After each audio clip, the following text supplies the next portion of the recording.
Just want to talk about some of the self bows I've made over the last few years. This one's the first bow I ever made. I took a course from Jamie McDonald and I built an English longbow, 73 inches, out of Pacific Yew from BC, British Columbia. And I've shot it quite a bit off the hand. This bow is the first Saskatoon or serviceberry bow that I built. Left the bark on and just whittled it down to shoot off the hand. It's an American flat bow style, and it shoots pretty good. Just wrapped it in linen because the bark was cracking as it dried out. I didn't want to lose a chunk of the bark. Another Saskatoon bow, I had to laminate a piece in to make the handle thick enough at that area. Just scraped the bark off basically a limb and made a bow out of it. It had a high crown, so I kind of made a hollow limb design a little bit.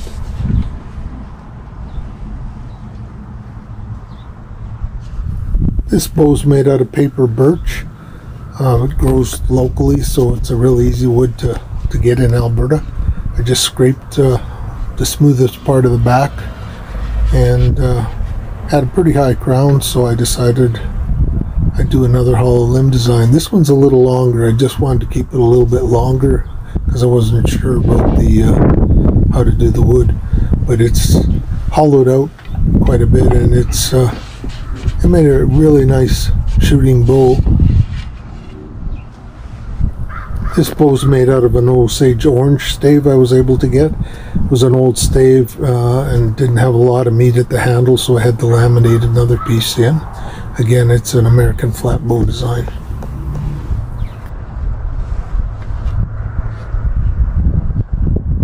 This is my next project bow. It's a Pacific Yew stave I got from Raven Beak Nature Works.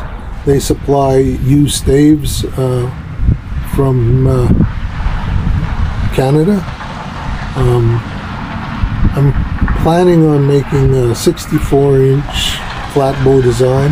It's got a little bit of twist at the bottom end here. I'll have to steam a little bit and straighten out, but I'll probably document this build, or at least parts of it, in this video. The stave looks pretty clean, not a lot of knots, one at the end here. And it's right at the 64-inch mark, so I could probably get by it right there, or I'll just cut it off.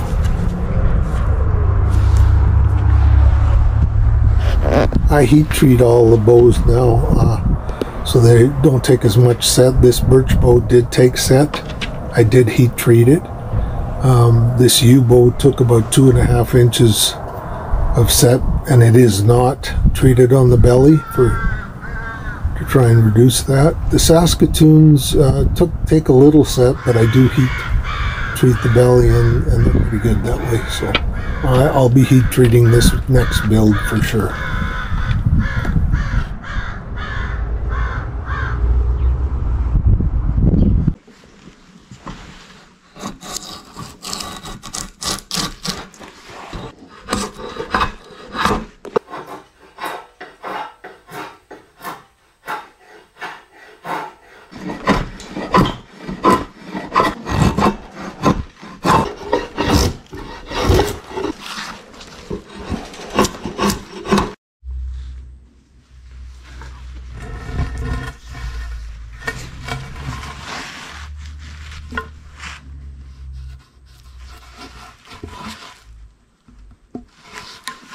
Dang.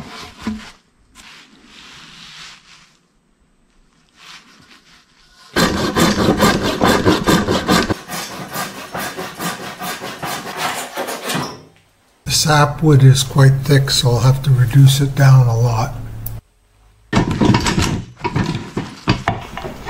Just marking the spots that I don't want to take off more than I should as I thin the sapwood.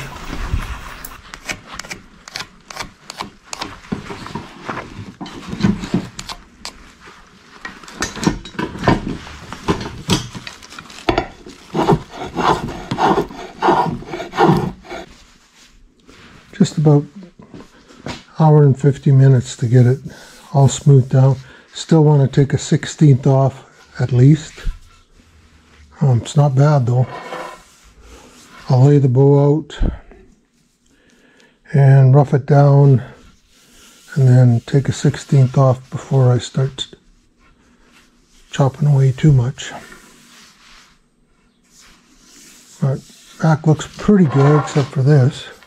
Don't like these three, and they're bigger than you think. Just marking the center line with a compass, and then I'll just draw the bow dimension and shape off of that center line.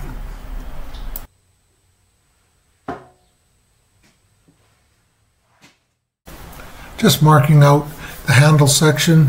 The bow is 64 inches long, center is 32. The arrow shelf will be 1 1/4 inches above that, and the bottom of the handle will be 2 3/4 inches below center line. This particular bow I had to put 4-inch fades to avoid a knot. I usually like 3-inch.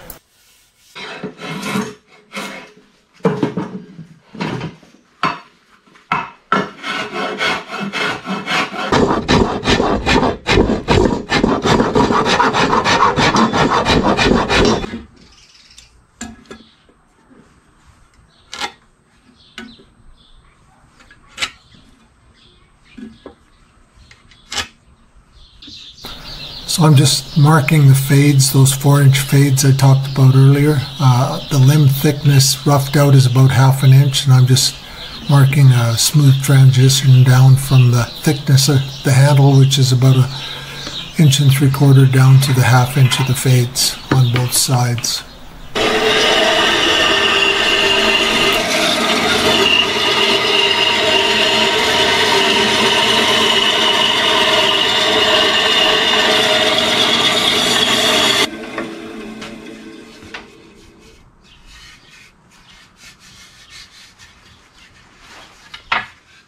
Apply steam to the whole limb to heat it, to try and get rid of the propeller twist, and then I kind of keep it warm with dry heat while I apply the clamps to twist it into shape.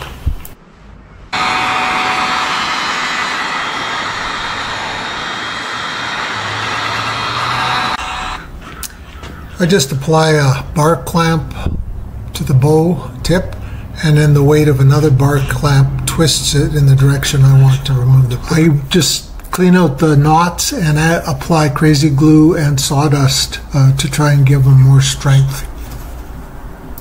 I use this form for backset and to heat treat each limb. Each limb gets about 35 minutes of dry heat on the form.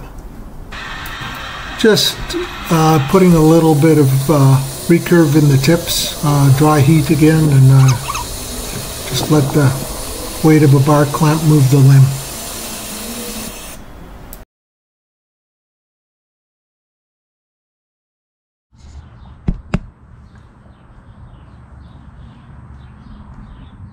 Back set, and then I flip the tips just a tiny bit. Starting the tillering process, I have a long string on here. I never exceed the 50 pounds that I want to go to, and now I'm pretty much getting up there. I think I've gone to 29 inches and I'm right around 50 pounds.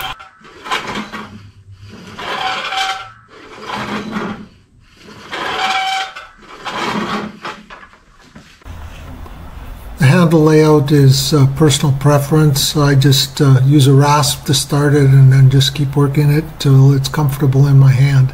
And then I cut the arrow shelf in on the line there with a saw and use a chisel to chisel down a sight window or an arrow window.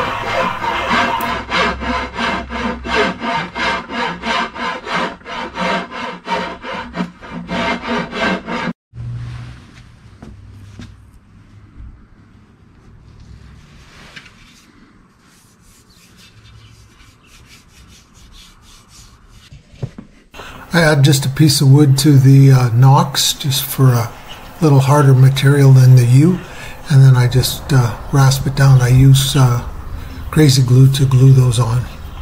And here's the finished bow ready to be shot.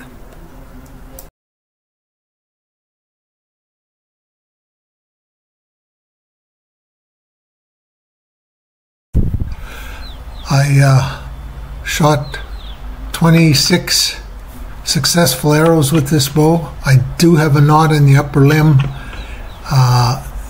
very close to the edge I just couldn't get rid of with the bow layout, and on the 27th arrow I released, I think it broke at that knot.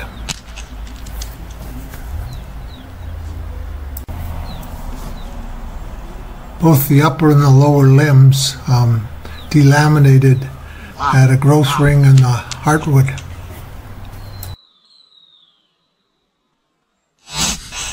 That's the way it goes. On to my next project, another bow.